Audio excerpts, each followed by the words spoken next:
Dear second year DCE students, we are studying Unit 6 of the course Surveying 2 R18 CE 3106. In this session, we are going to get introduced with the remote sensing.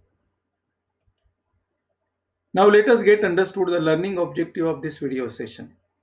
After watching this video, you will be able to state need of remote sensing, define remote sensing, explain principle of remote sensing, differentiate active and passive remote sensing, and list the components of remote sensing. In preamble for remote sensing, we are going to get conversant with civil engineer and decision making, information and data, information system, definition and principle of remote sensing, necessity of remote sensing. To know the importance of remote sensing, let us get first understood role of civil engineer in decision making. In many instances, civil engineer requires to take decision related with planning, design and execution of the project in his charge. His right decision leads to completion of the project in stipulated time and budget, whereas his wrong decision leads to increase in the cost of project and duration of the project. Hence, a decision of the civil engineer as project manager must be sound and reliable. Decisions are always taken on the basis of information available to the disposal of decision maker. Sound and reliable information leads to sound and reliable decision. Effective decision cannot be made in absence of adequate information. So then what is information? Information is nothing but the processed data. Then what is the data? Data is nothing but the raw facts about the objects, events or organizations, etc. Such raw facts are spread over place and time. Hence, it is evident that to generate sound and reliable information required for decision making, lot of spatial and spatial data will be required to be made available, which when processed through information system will yield the required information. Much of the spatial and spatial data required for decision making can be collected quickly and economically by remote sensing. So now let us get understood the term information system. Information system is a computerized system to convert data into the information.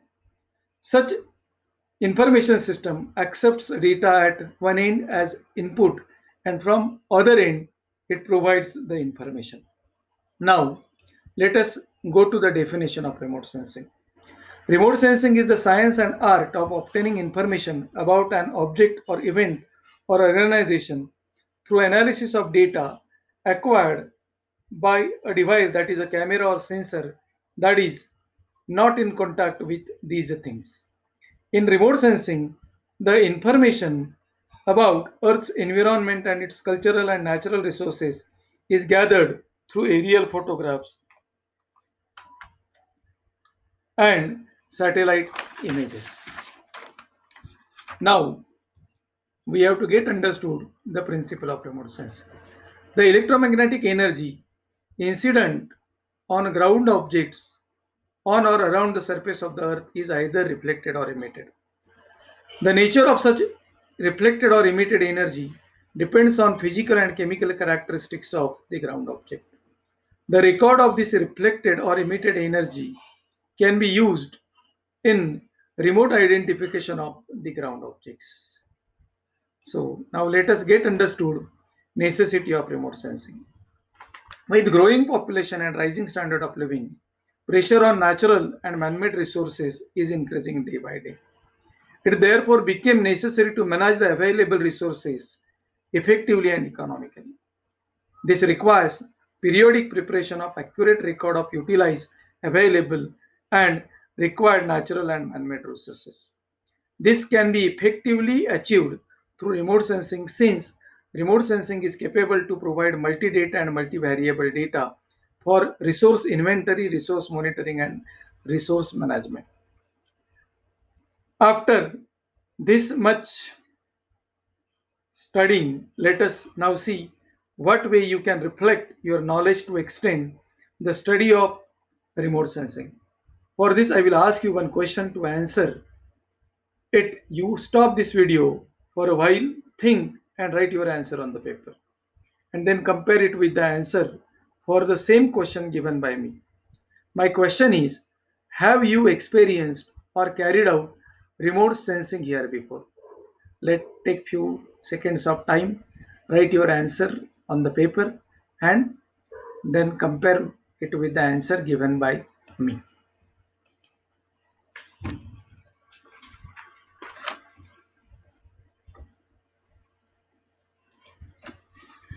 So, typical answer for this question must be yes, because seeing and listening are rudimentary forms of remote sensing. We are seeing something or listening something means we are remotely sensing. Even photography or audio recording you are carrying out in your day-to-day life with modern gadget is nothing but the remote sensing.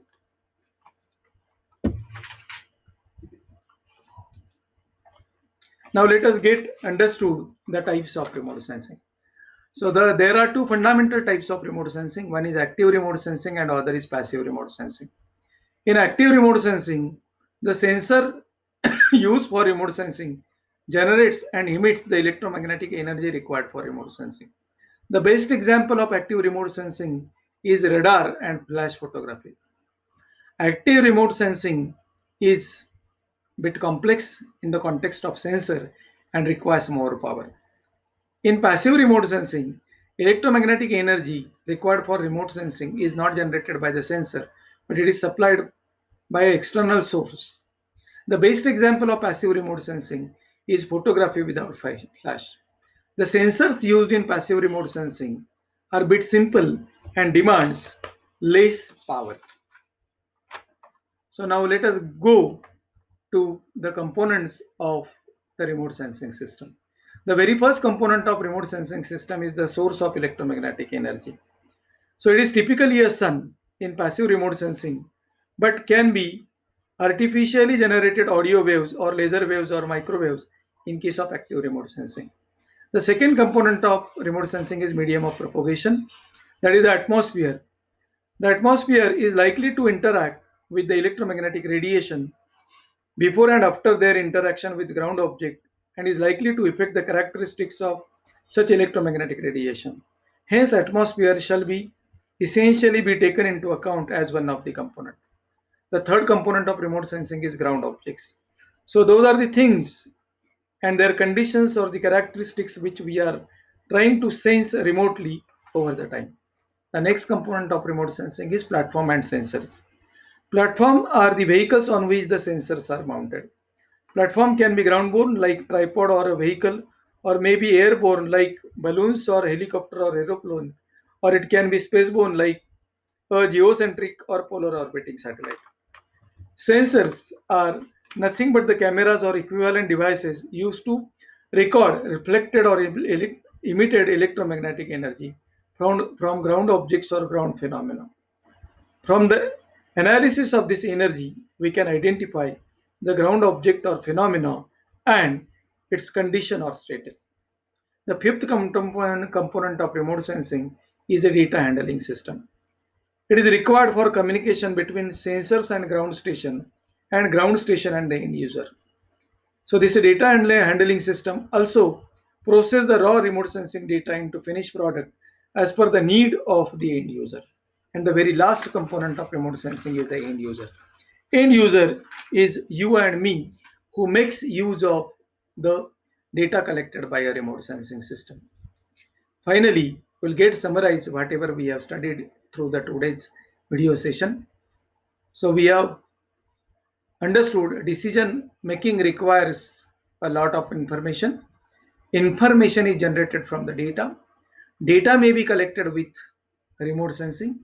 Remote sensing is quick and economic and inevitable tool. Remote sensing improves efficiency of decision maker. So this is what I have to tell you through today's session. So thank you for patient listening and see you in the next session.